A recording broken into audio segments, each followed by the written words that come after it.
নমস্কার বন্ধুরা, সোমাদির কিচেনে আপনাদের ওয়েলকাম জানাচ্ছি। আজকে শুরু হচ্ছে নতুন একটি রুই মাছের রেসিপি। তার জন্যে মশলা নিয়ে নিয়েছি। মাছটাকে ভালো করে ধুয়ে নিয়েছি।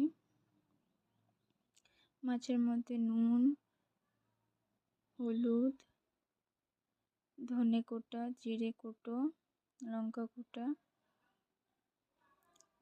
আর বাটা আদা রসুনের পেস্টটা দিয়ে ভালো করে মাখিয়ে 10 মিনিট ঢাকা দিয়ে রেখে দিচ্ছি। 10 মিনিট ঢাকা হয়ে গেছে দেয়া।